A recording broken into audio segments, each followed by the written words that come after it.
Good morning, Rabbi Isai. Liluy Nishmasi Mimiros Yeruspas Mordechai. Welcome to all the guests. We have a lot to catch up on, and we have some larger daf or two coming up or more. So we're gonna. That's your aura. You got it. Okay, I got it. The shear didn't even start. That's your aura. One per shear. Here we go. Jonathan Haber, we're going to do just the one or two emails. Nebuch. But this is a good one. I'm 32 years old, never went to yeshiva. I'm proud to share that today I hosted my first siyum because of MDY. He was in a Sfarim store. His wife tried to tell him that he has to buy a Gemara. He says, I don't know how to learn Gemara. She convinced him. So he decided because he likes the story in Bamitzia Daf, Pei Dalid, about Rabbi Yochanan Shlakish, he said he'll buy Bava Basra. The next morning, a few days later, he's at the oil of the Lubavitcher Rebbe. He wrote in a letter, Dear Hashem, please let this be the year that I receive strength to learn Gemara. Hashgacha brought this. The next morning, I wake up to an MDY WhatsApp status. Rabbi Isai, you're not going to believe this. Masechtas Bava Basra, the Masechta you learn the Cheder, the easy Gishmak Masechta, starting in just a few days. I said to myself, this must be an answer to my prayers. Baruch Hashem. I tuned into MDY every day since, and I've continued into Bava Basra. I may not have understood everything we learned, but I truly gave it all my heart. Every day I made it a point to do the daf, whether I was traveling by plane, riding the subways, getting in the office early, learning at weddings, etc. I toiled for this. With all the craziness happening in New York City since October 7th, I feel that learning the daf anywhere I go serves as the ultimate Jewish pride in the face of anti-Semitism. Daf Yomi had given me strength in ways I never knew I would realize. I feel connected to a whole new realm of Klal Yisrael and truly feel like MDY is on the offensive, fighting a spiritual war while we are in Gulut.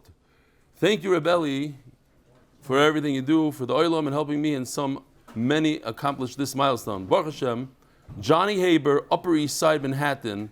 P.S. WhatsApp statuses work, and here he is making his siyum in the Upper East Side. Mind you, he's paying $40,000 a month for rent over there, and you get like a little, one of those window air conditioners. That's what you get. Okay, let's see what else you get. One of those big apartments up where you don't know. This is a beautiful email that we got 2 days ago. I'm not going to read the whole thing. Basically, he's a chiloni. He writes, Ani Yehudi ma'amin chiloni. I'm not religious, but I'm getting closer to Yiddishkeit. We found out that he's some mankal. I say mankal. He runs some CEO of some company. I heard about your shiurim. I decided to try it out. I was captured by your kesem. How do you say kesem? Magic. Charisma. Okay. The whole thing. It's in Hebrew. So basically, I didn't learn in yeshiva. So actually, I appreciate your yeshivish Ashkenazi accent, because I was talking about because a lot of the Tilumi don't appreciate it. It's like a different language. Anyway, I'm sure that many like myself who don't come from that background are watching your shiurim, and I'll end off with one thing. I don't live in Bet Shemesh. He lives in Hoda Shomron. Is there any way you could send me the Gemara? Avi Barlev, and I don't have buttons here. The buttons are gone. So here he is. אחרי שהתגברתי על המבוכה, אז בכל זאת אני רוצה לשלוח ברכה ותודה לרב אלי סטפנסקי ולצוות הנהדר שלו, ובמיוחד לשליח שהביא לי את הגמרא לישראל.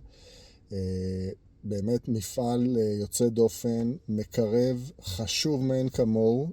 תמשיכו בזה, אל תעצרו. ואת זה אני אומר בתור ישראלי, יהודי ישראלי, שבאמת חושב שכל מה שיש לנו וכל ההצלחה שיש לנו זה בזכות זה. Okay, so a guy from the Shiur, Israel Lichter, which is your son-in-law, he got in his car and drove down to Hoda Sharon to deliver the Gemara. So chesed, torah, chesed, and I was thinking to myself, and I think I said this in the past, when you get another guy to learn torah, it's not torah, you're doing chesed. It's chesed and torah, it's like a combination, but you're going out of your way to change this guy's life. So what is that, torah? No, it's chesed. You're helping him, you're helping his life. And here's a guy that So another Yid could learn Torah, get closer to the Rebbeinu Shalom. He went out of his way, drove, I don't know how long it took him, probably an hour and a half, 2 hours to back, forth. What? Each way. No, Hodesh Sharon is how far? It's an hour and a half probably, easy. Okay, at least an hour to get there. Schmooze with the guy a little bit. Gets there 2.5 hours, 3 hours. Okay, I needed something with my passport. He jumped in the car, went to Bnei Brak. I don't remember what hour. In the middle of the night, he went like 12 in the morning. Went, came back. He's a big Baal Chesed. Anyway, Mamish fits right into MDY. Shalom Aleichem. What's your name? Daniel Peretz. From Daniel Peretz. To say, just made Aliyah yesterday. Whoa! Is it?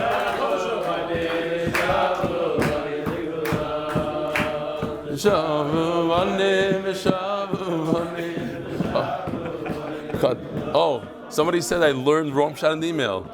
He said we should enhance me and take out the Rav. He wasn't referring to me. He might have been referring to some Rav, but it was the Matzah Shabbos. So anyways, I learned wrong shot in the email. Welcome. Where do you live? Here, like in Gimel, Daled? Daled. Cool. That's where the Olam is moving. Anybody that makes Aliyah in these days gets quadruple credit. It's a hard time to make Aliyah, and that you're doing it, it's unbelievable. So, Kol HaKavod, and come more often. Who else? Anybody else? Oh, Shalom Aleichem from Muncie. What's your name? Shlomo Moshe Wessel. From Wesley? From Muncie, New York. Muncie is close. Muncie, New York. Shalom Aleichem. All right. The sponsor is the safe and speedy return of all the hostages. Oh, I got from Dani a bunch of people making siyumim and learning Torah in Gaza, going off. Bezer Hashem, we'll show that. The Parnasa Chodesh, we have 5 of them. Liluy Nishma Zechariah ben Moshe, Liluy Nishma Zechariah bas Yosef. Parnasa Chodesh, lirfua Shlema Neftali Herz ben Leah, a hidden tzadik in our generation. Parnasa Chodesh, Refuat hanefesh and go for Breina Bina bat Miriam Baila, Netanel Kalev ben Bracha bat Breina Bina. Parnasa Chodesh, Moe Landy, Liluy Nishma Moshe ben Shmuel Yehuda, the Mashgiach of Torah V'das. Parnasa Chodesh, Ahron Fraiman, l'schus to rebelli for continuing to the Shema and teaching Torah to Klal Yisrael. Amen. Parnasa Shavua, Liluy Nishmas, Rus Bas Shraga Faivish, Miss Ruth Steenberg from Manchester, Nifter this Friday. Parnasa Yoim, Jonathan Stefansky in honor of Avram Zamist joining the Daf. Remember, it's all about the Yomi. He's not here today. Parnasa Yoim b'siyat d'shma zech nishmas Dov ben Yosef Zecharya Chof Vav Sivan. The Shom should have an aliyah. Refuat for Shiur bas Chemda and Yeshua ben Miriam Zahav Aleya Hatzlacha in Parnasa. Rabbi Isai, I have to mention this because it's a neis Liluy. There's a lot of things about that I've seen in MDY, including, let's say, Yoshi working for us, and then the way I found him and the way he decided to come on board, and a lot of siyat d'shmaya.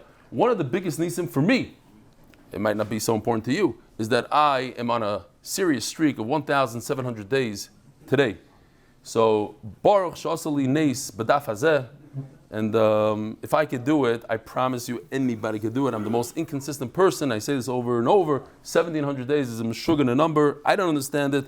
I know that it's before my grandson was born, and he's like 4.5 years. He's like walking, he's already in 3rd grade or something. I don't know. 1,011 days until you've made your sin.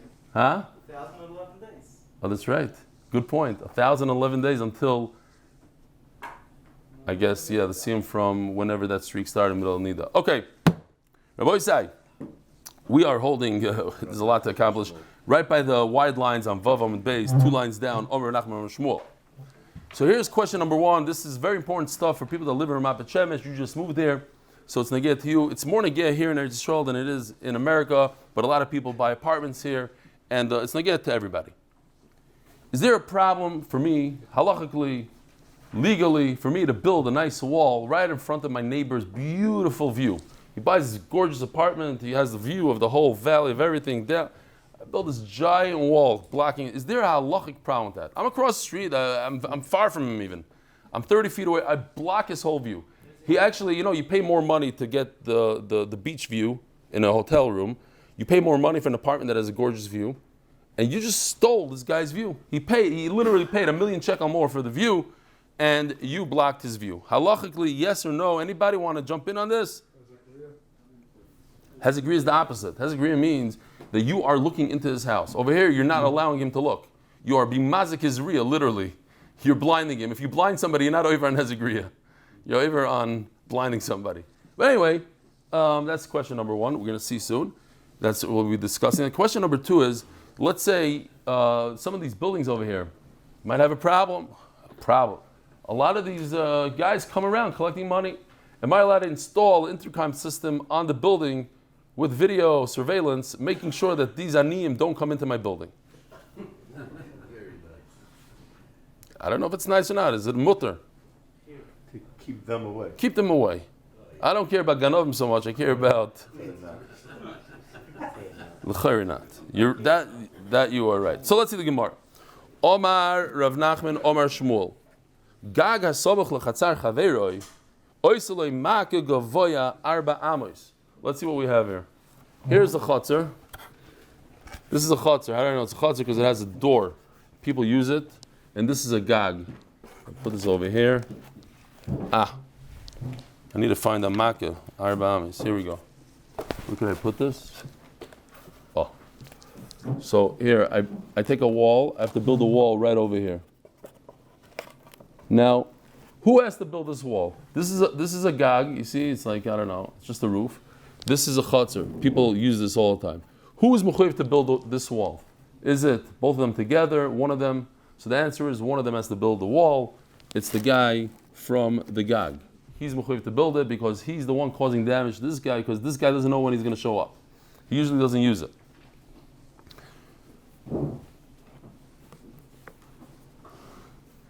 Makeh gavoya arba amos. Arba amos again is about Hezekriya, to prevent looking in.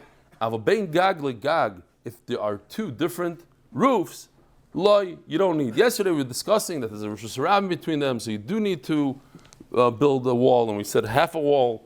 But that's because there's a distance and you don't know when the other person is coming. Okay. Rav Nachman Didei Omar, Eini Zokik La'arba Amos. Rav Nachman a second ago said it in the name of Shmuel. Omar Rav Nachman, Omar Shmuel, you need 4 amos. Rav Nachman says, no, you don't need 4 amos. Eini Zokik La'arba Amos, Av Zokik L'Mechitzas Hasara. You only need a 10 tfachim mechitza. Without getting into it, there's a famous, anybody from America knows, or Chutz La'aretz knows the famous tshuva from R Moshe Feinstein, who says that a mechitza in a... You're not allowed to ask, Yeah, what's your question? What? Yeah. Yeah. Where are you talking about? Yeah. Right. That's what we're holding. Ben gag l'gag. You sure? No, when there's a chatzar, there's always a problem of Hezekriya.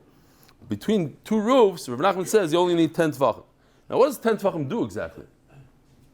So Rav Moshe Feinstein holds, and a lot of people have issues with it, I think, that when it comes to mechitza of a shul, all you need is 10 tefachim. So people say, look, when it comes to a sukkah, a mechitza between properties, 10 tefachim.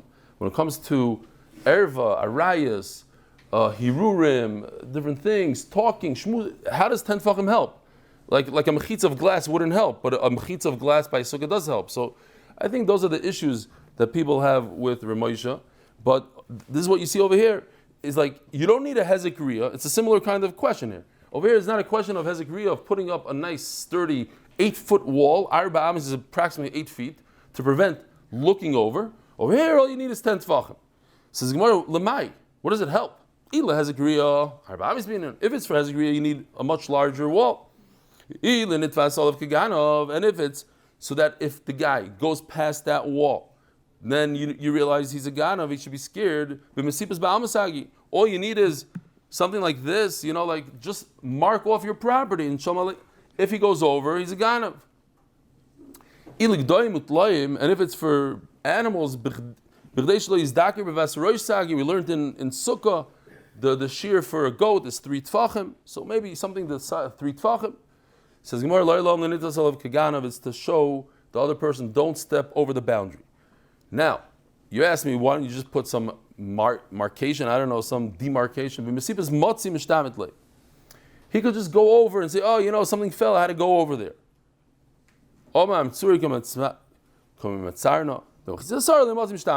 But But if it's 10 tefachim, he can't come up with an excuse. He had to make some effort to get over it, and therefore, says Rav Nachman, you need a mechitza of 10 tefachim. It's not about zechariah. Meisvei. If the chotzer, the garden, was above the rooftop of the friend, now, where's the zechariah? From the chotzer going downwards to the friend. Chotzer, I don't know, here. Here, this is, okay, we could do something. This could be a gag, and it'll be down here.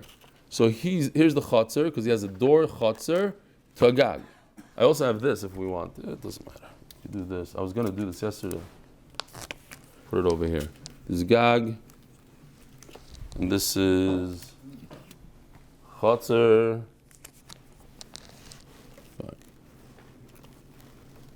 Okay. Now you have a chotzer and a gag. What's the halacha? Ein iskakin loy. You don't have to put anything up there between them. My love and iskakin loy klal. It seems like you don't have to put even a 10 tefachim wall. That would be a little bit of a problem according to Rav Nachman. According to Rav Nachman, you have two roofs next to each other. You have to put a 10 tefachim wall. How come you don't have to put something over here? Says Gemara loy and iskakin loy arba amos. What it means is you don't have to put up a giant wall from here to there. Rav Nachman would say, in fact, you do need a 10 tefachim wall. Itmar, shtei chatzer zulam al mazu. Oh, so you have two chatzeres. Let's see what we have here. I'll just make this into a chatzer. How else could I do it? There's a better way to do it. No, we need another chatzer. Hold on. Here, like this. This is a chatzer. One chotzer is above the other. So now, think about this a second. We need a dalat amma wall here. We need that this guy up here is not going to look into here. So we need dalat ammas. Now, anytime you have two chatzeres next to each other, you have to split. You have to divide. How wide is this wall? Let's say this is a very wide wall. You have to build, like the Mishnah says, 6 tefachim. Let's just go large over here. 6 tefachim. This guy over here doesn't want to lose 6 tefachim. 6 tefachim is like this. Why should I lose that? So you give me 3. You take 3 from your property, 3 from my property. But the problem is that his property starts all the way down here. So he has to build 3 tefachim from his roof all the way up to this guy's wherever it begins, and from there we're going to go up 6. We're going to do 4 amas from the top guy's chotzer. From this point, the top of the top guy's, not the top, but here, let's get a nice wall. We want to build this, okay? This is a 4 amma chotzer. Let's go like this, just as an example. From here to here, the entire wall that we're building is going to be 50-50. The question is, until you get to the bottom of this, from the top of the bottom guy to the bottom of the top guy, who pays for it? That's the machlokes here.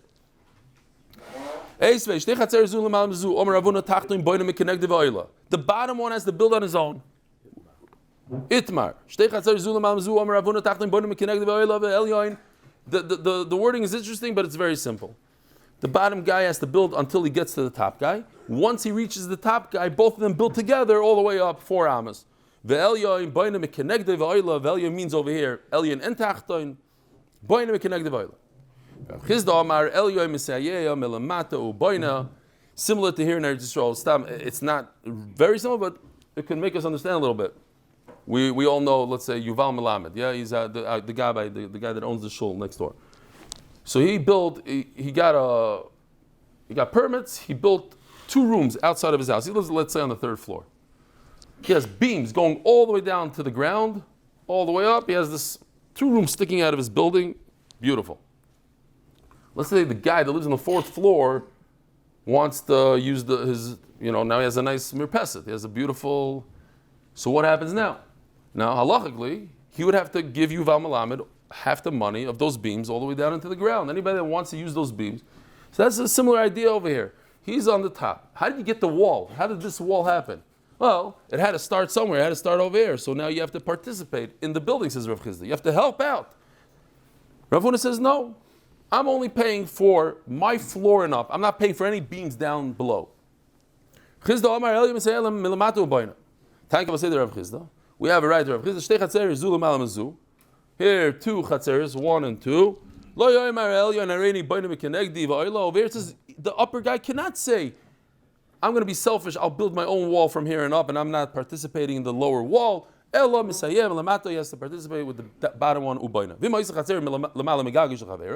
Then that was the case we had before, that this is a chatzer.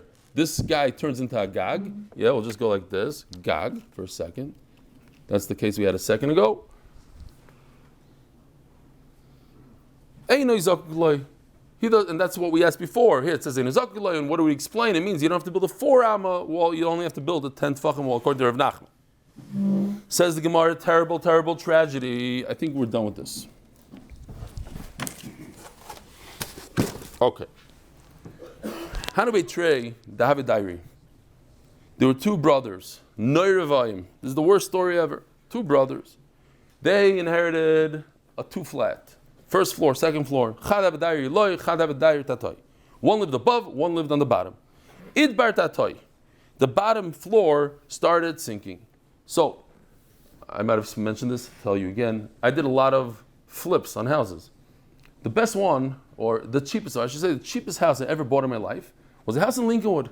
Now, Lincolnwood is a pretty expensive neighborhood. The houses go $400, $500 minimum. There's a house there for $93,000. I saw it, I couldn't believe it. $93,000. So I went, and the guy says, well, it's sinking. So I took a look, and I bought the house on the spot. I came home, I told my wife, I bought this house. She said, what are you crazy? You bought a house that's sinking for $93,000? So then I knew I did an unbelievable deal. As soon as she said that it's a terrible deal, like, wow. I didn't chop how good it was. Like, the way she was so upset about it is like, wow, this is an unbelievable deal. So, what I did was, here, I'll show you. Anybody that has this situation, when a house starts sinking, the foundation starts crumbling in America, or I don't know about other countries, basically there's some erosion of the earth below, like water gets below and it erodes the thing. So what do?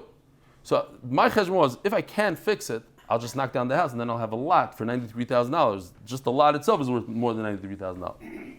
I bought in this company, this is what they do. This has nothing to do with the sugya. They put these small little pieces of metal, they jackhammer it down. They have, with hydraulics, they pump it down, and they basically lift up the house a little bit. Mom, it's just a few inches, and then it's sturdy. It cost me $20,000, and that was it. And then I gave the house as a gift to my father. He was living in Lincolnwood. He lived there for 2 years. And then when he moved to Eretz Yisrael, I stole it back from him. And then I sold the house for over $500,000. And then, of course, I went to my wife. Whatever. Okay. How do I trade? I have a diary.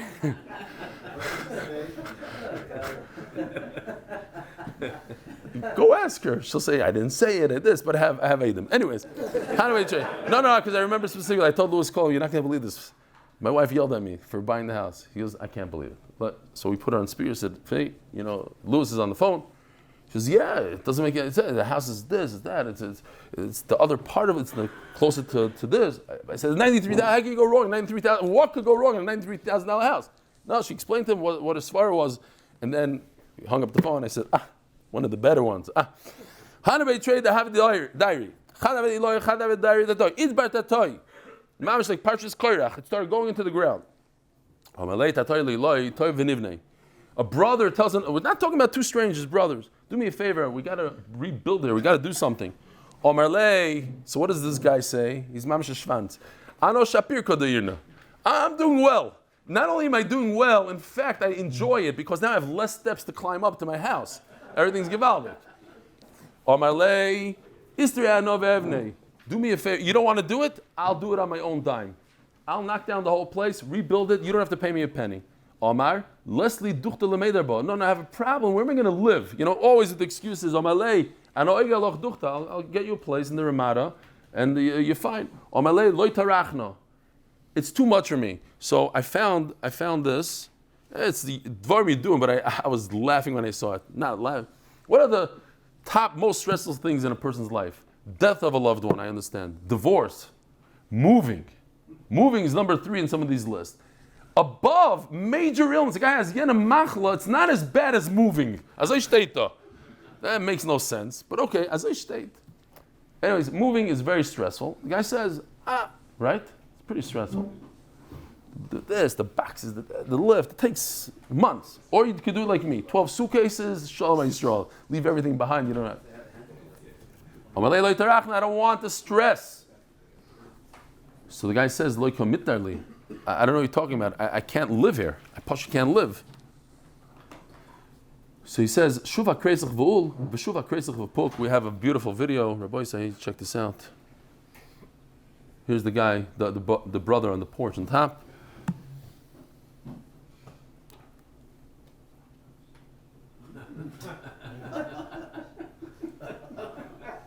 You think that's funny? Wait. That's Shufa Kreisach. Get on your stomach. Even this is today. He's upset. I'm busy learning Torah. He's holding his Gemara. So what are you? I'm a tzadik. What are you joking? State mefurish in halacha. State mefurish in halacha. B'shuva Kreisach Puk. Omer Rav Chama. Bedina kama akiv. The guy on top pulls out the Shulchan Aruch. I'm right. I don't have to build. I don't have to let you build. Says Rabbi Yankel Galinsky, sometimes you can pull out a Shulchan Aruch and you can be right, but you're Rasha. You're Mamash Rasha, you're Novel B'Shus HaTorah. You're using the halacha to, via the state that Le'necher Beis HaMikdash Shelo She'emidu Divreihem Al Din Torah. The Beis HaMikdash is Nechav, I don't know that that's Pshat, but at least for the story, that you take the Torah and you say, I'm right. I don't have to. And there's a brother to a brother. At the end of the day, there's something called Vosisa Toiva Yashar. Should be a mensch. Mensch comes first. Bedina not first, but sometimes you have to be a mensch, and the halacha is not applying to this situation. We said that's the whole point of Dina the Bar Metzra. Halachically, I could buy this property, but it's not the right thing to do. You're hurting this guy. You're telling your own brother, crawl on your stomach? Yeah, he can live there. It's not Vayim. That's all great. I brought a tape measure because this is mamish funny. Rabbi said this is asara, basically. This is 10 tfachim. If his ceiling, if he has this much room from floor to ceiling, then he can't do anything. But once this red guy comes into the 10 tfachim, now you already entered his airspace. That's it. No, adkan. So he has less than 35 inches. 35 inches, up to 35 inches, the guy could live there, no problem. He could live on his stomach. He got his back, he could crawl in, crawl out. It's habitable. We see this by Sukkah also. Diras Rucha is only under 10 tfachim. Anything above is Maridik Sukkah. Last thing I've had, where am I? But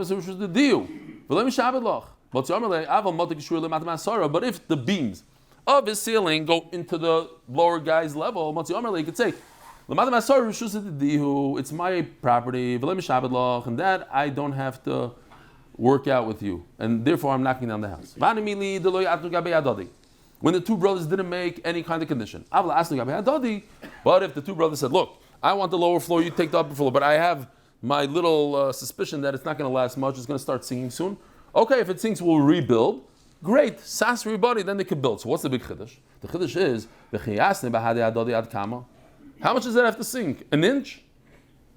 3 feet? How much does that have to sink that I could start building? They said in the name of Rav Nachman, like we said, there's a Mishnah later on, that's like the Heichel. Here. Sorry. We might as well use it if we have it. It's a gorgeous piece. So this is the Heichel. This building over here, it's 200 feet tall. 200 feet tall. Inside here is the Kodesh Kodashim, right over here, like at the end.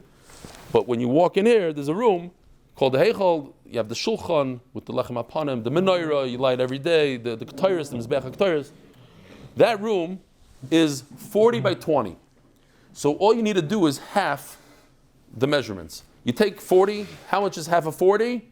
20. Very good. Even, I'm saying, this is Murdik. Even this is kind of math that in Panovich we excelled in. Half of 40 is 20. Half of 20 is 10. So 20 plus 10 equals 30. That's the height of your ceiling. Anytime you have a room. So if the house is 10 by 10, so half of 10 is 5. Half of the other 10 is 5. Together, 5 plus 5 equals 10. So the ceiling should be 10. Once it goes lower than that shear, it doesn't matter the size of the room. It could be, if it's 1,000 feet, then it's half of that is 500 feet. Then it'll have to be a 500-foot ceiling, whatever. I mean, depending on the other side as well. So anytime it goes below that 10, then he can force the other guy to repair it. This now we can take out of here. Great.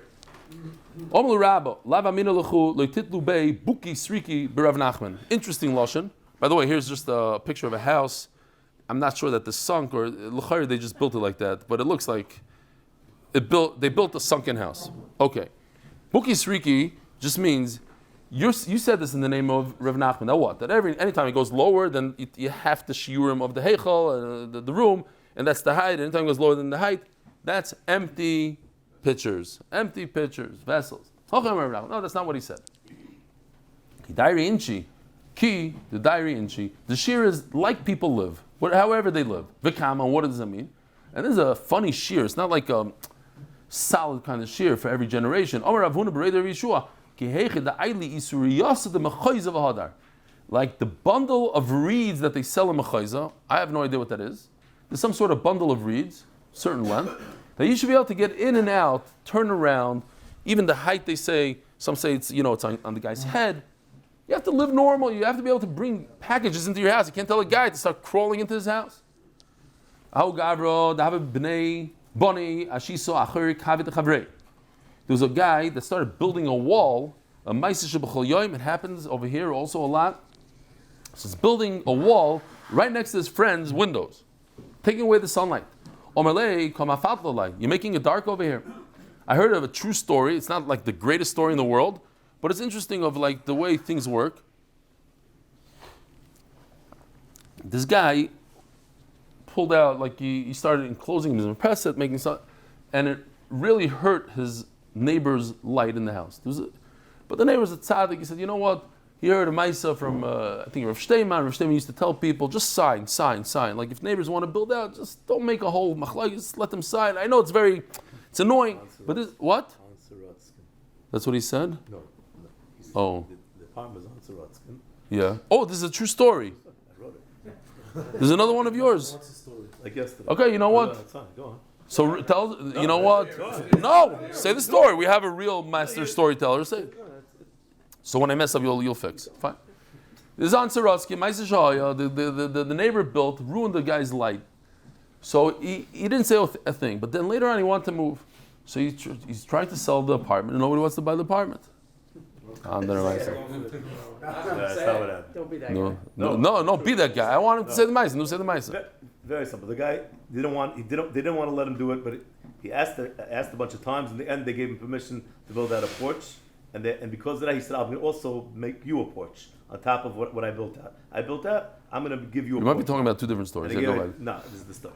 And they gave him a porch, and they had a porch because of that. Then there was a fire on Sorotsky. And there was a fire in that big building on Sorotsky. They went out on the porch, and they were able to save their lives because of that. They said, Ahron Leib said, it's not the same.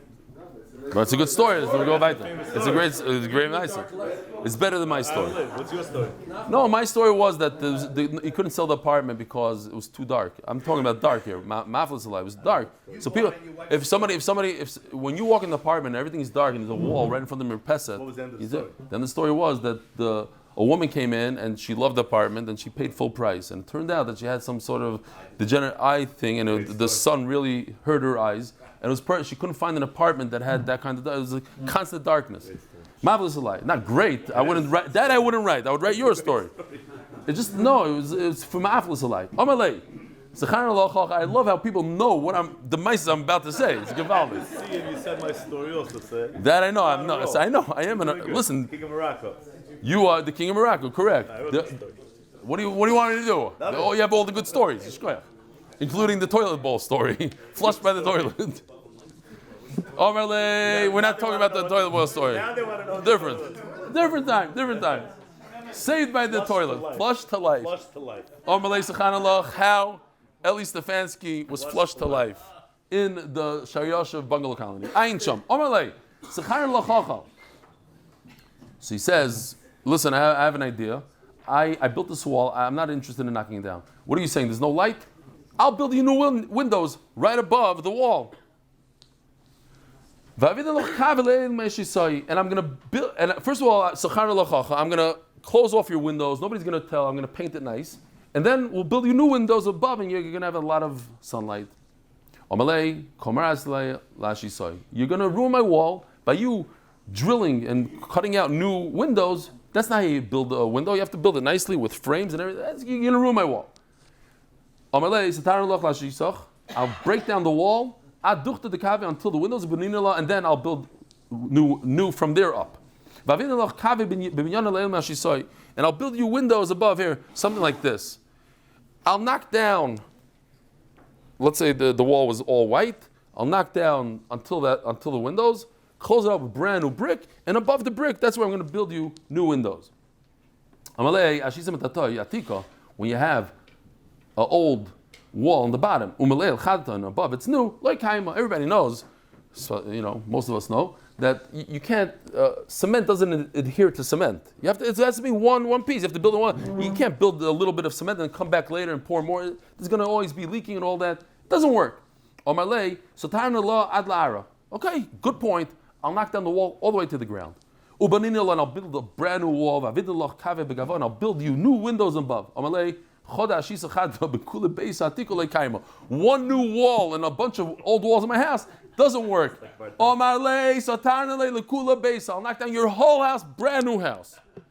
Now you guys are laughing because today it doesn't make any sense. In those days we're talking about a 10 by 10 house. They're big mansions. The Gemara is going to tell us the size of your bedroom. That's a mansion. Big deal. So you put a bunch of straw and whatever they build with. Okay, it takes 3 days and you build you a brand new house. But I don't have where to live now. Don't worry, I'll rent you a place. It's too much for me. As I once saw a list of the most stressful things in a person's life. So I got to show you this first of all, because before we forget, Rav Chama is saying in this sugya 4 halachas. That's why we bring another halach here. First one was that 2 brothers, the guy on the bottom, his house is sinking. The guy on the top is right for not allowing him to build the bottom floor. Now he says halacha that if he wants to build a wall next to the wall, he could stop him from building it. I don't have to allow you to build a wall right in front of my window. I need light. Ask the Gemara, aren't these 2 halachas the same? The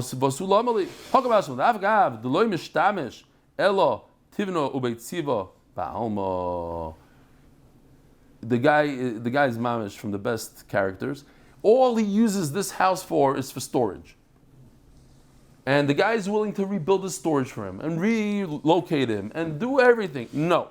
He could put his foot down and say, I don't allow it. The 2 brothers that had an inheritance and they divided the inheritance. One got the mansion. You have a picture. One got the mansion. Another one got a garden. The guy that got the garden, he was probably not so happy that his brother got the mansion. Now we're going to understand that obviously the guy that got the garden had to pay the other brother something for the mansion. It was. I'm sorry, the other way around. The guy that had the mansion pays the other guy for the garden guy. He pays him. Yeah, he pays the guy that got the garden a little bit because he got the mansion. He got a lot more. Here, Rabbi said, take a look at the picture. He built a nice wall in his garden, and he basically ruined the guy's mansion. Now, what's your name over there in the back? You told me a story about Trump. Yeah. There's 1 minute. First of all, what's your name? Shmuel Sokol / I love Trump. Yeah, next. He's one of the Trump lovers. Yeah? That's what I meant. Trust me. I know. You write for what? What's with the Arets and with the Times of Israel now? Arets and Times of Israel. Yeah, Viter, yeah. So what's the story? There was an Indian in 2011 where he was trying to build out a golf course in Aberdeen, Scotland. Yeah. And there was a family that wouldn't sell. Wouldn't sell. So what he does is he builds a fence around their property and then a line of trees beyond the fence, and then he sends them a bill for like $2,800. For like $2,800, saying you have to pay your half. of the fence. Kids, he was making their life miserable. Okay. So could you do that or not? So, I don't know. That's a whole different story. The guy lived there before, and he has his rights and everything. But anyways, what are you building a wall like this? You're ruining my property. I'm building it in my property. I can do whatever I want in my property. So there's a Taisus here that says, so Taisus says, but what about the fact that I look out my window and I take care of my kids? I see my kids playing in the yard, they're in the park. I can look at my fields. Taisus goes into this that you could have a claim on whatever's in your house and has to do with your house. Anything beyond your house, that's not yours. You don't own the view. You might have paid more money for the view, but somebody could come and build a wall and block your view. It's annoying and it's hard to believe even, but that's the halacha, and I found out that's the law here in Israel. You can't go after anybody for blocking your view. This base medrash blocked the view from my house. No way. What view? Of the Prussian? Trust me, I did you a favor. But if you want to talk about that, everybody on this block, your building. But let me tell you what you meant to say. This is the story you meant to say. Your building had the most amazing view into Gimel and everything. And when you go to the city, they said there's never going to be anything built there. 5 years later, they built my building and Avi's building, which blocked your view. Not my view. Yeah. No, not for me. I'm saying. This base medrash blocked my view. Did it really? Yeah. That's why you moved? No, but I'm saying it did. Wow. But it's fine. But a view of what? What do you have? The other buildings also, they closed off every spot we had of You can't anything. block light, but you can block view. We just got done learning. Yeah, but light means he's pretty close. To block light, how do you block light? It means he's right up there. That's, yeah. Exactly. We have to, within says the Gemara, Omar Rav Chama b'dinka Omar le. Oh, so that's a little bit of a kasha. They ask what exactly is their contradiction here in Rav Chama. But look over here, the third halacha of Rav Chama is that one brother, the guy that owns the garden, could build a wall blocking his brother. What?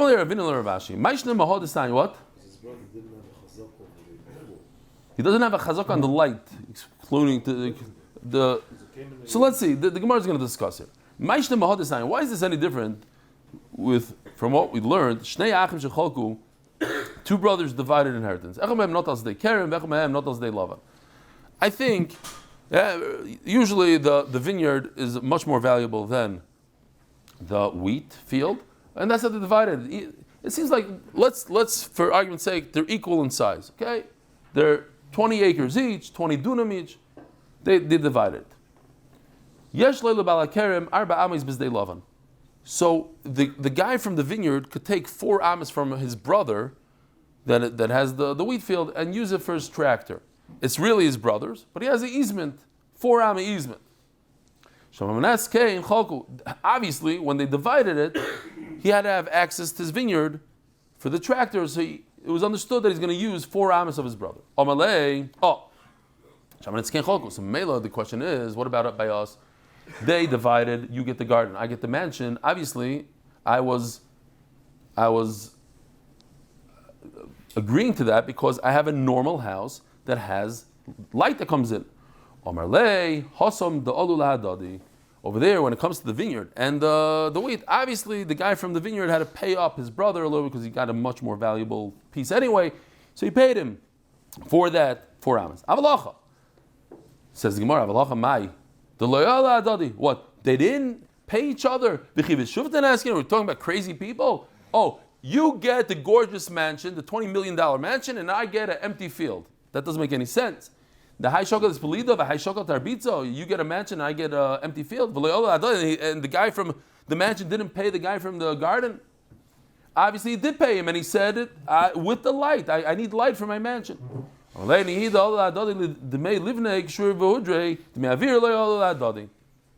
only thing the guy from the mansion paid, the guy from the garden, was material. That's what he paid him. He didn't pay him real estate values of a mansion. And therefore, it doesn't include light. All he paid him was for bricks and mortar, literally. But that's it. We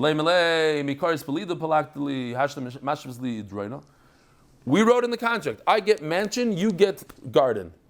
You got garden, I didn't get mansion. What did I get? I got a dark house. I got a storage facility. I don't know what. It's dark now. It's not a mansion. What kind of mansion is it when you can't even look out the window? So that's something else that we learned, that sometimes when it comes to selling things, I could sell you a name. Where do we have this in Bava Basra? I sell you a base kur, and it's not even half the size. As long as it has a name. Remember, I sell you a pardes, I sell you an orchard, and there's not a single tree on it. Why? Because the whole neighborhood calls it the orchard. Didn't we learn in Bava Basra? Here, 3 football stadiums, it comes out approximately. Even though it's only half that size, that's it. I sold it to you because that's what it's called in the street. I sold you a name. I didn't mean literally it's a full kur. I sold you the name. Everybody in the neighborhood calls it kur. So that's what I sold you. With the mystery based kur, on condition that everybody calls it that. I'm selling you an orchard, even though it doesn't have pomegranates. It's a good sale. With the mystery paradise, as long as everybody calls it a paradise. I'm selling you a vineyard, it doesn't have any grapes. It works. As long as that's what it's called. Midami, says the Gemara. So over here also, I sold you a mansion, even though it's not a mansion. It's a piece of garbage you can't even live in. Over there, I sold you a name. Why? Oh, so here there's a good taina. Didn't our father live in this mansion? And our father used it and he had light. That's what I thought we're getting. I thought we're going to divide it like our father. So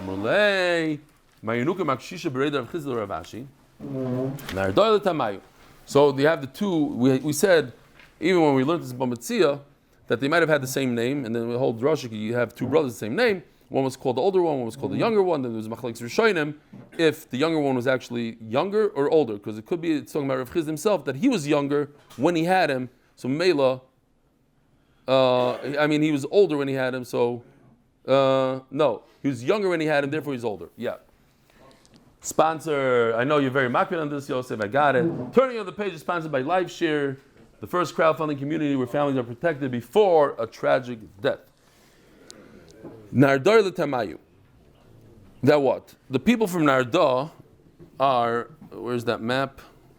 It's okay without the map, but this Bava, Machayza, Narda is like smack in the middle of there. Shmuel and Rav Chama are both from Narda. So think about it. You have a father who has fields, and he goes from field to field. He goes from first floor, second floor, and then the children divide it. Could they use the field like the father? He took shortcuts and all that stuff. No. It's as if they just purchased it from new. No, the pathways are gone. No windows. I can't put my staircase in your property. I can't get water through your property.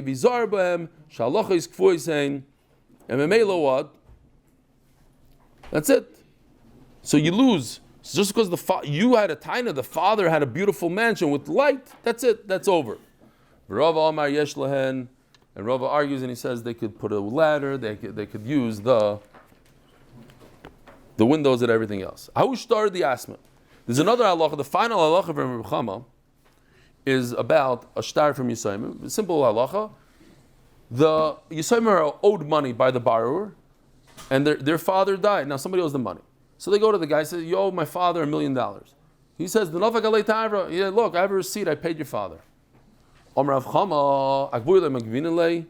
They can't collect the money. Why? Because the guy has a receipt. And they don't rip up the shtar. There's a receipt. They don't rip up the shtar. Now we're talking about little kids. When they get older, maybe they'll be able to figure out that the receipt is a lie, like the famous mice. I forgot who it was, like the Divrei Chaim or something. Some guy came to him and said, look, the guy, the parrots is saying that his father died, his father sold him all his property. So Reb Chaim the said, okay, let me take care, I'm going to represent you in court. He told the judge, You know that the guy's a firm guy, yeah. You know that Shomer Torah mitzvahs, they're not Machal Shabbos, yeah. Okay, so if you look at the date, it happened to be Yom Kippur. How could he sell on Yom Kippur? No Jew would sell and sign something on Yom Kippur. And they found out that there's such a thing called ziyuf. If you look into it, you can figure out that there was a problem here. So, look at these three halachas on top with the windows and the walls. Rav Chama was right. You can't, even though the brothers are Russia, you can't do it. You can't build it. You can't force them to build the first floor. Lebar mitavro. But the bottom halacha, this guy, the tavra halacha, that is not the halacha is not like Rav Chama. The sadib shakar lemechzakinon. Don't tell the Yisrael, oh, these Eidim on the receipt, they might be liars, let's wait a few years. No. Eidim are Eidim. The Torah says we listen to Eidim. No, the halacha is like Rav Chama. There's a good svar to say that the Eidim are lying. Because if the receipt is a good receipt, he should have produced it when the father was alive. What are we going to do here? Rabboisai, have a wonderful day. Maybe no emails tomorrow.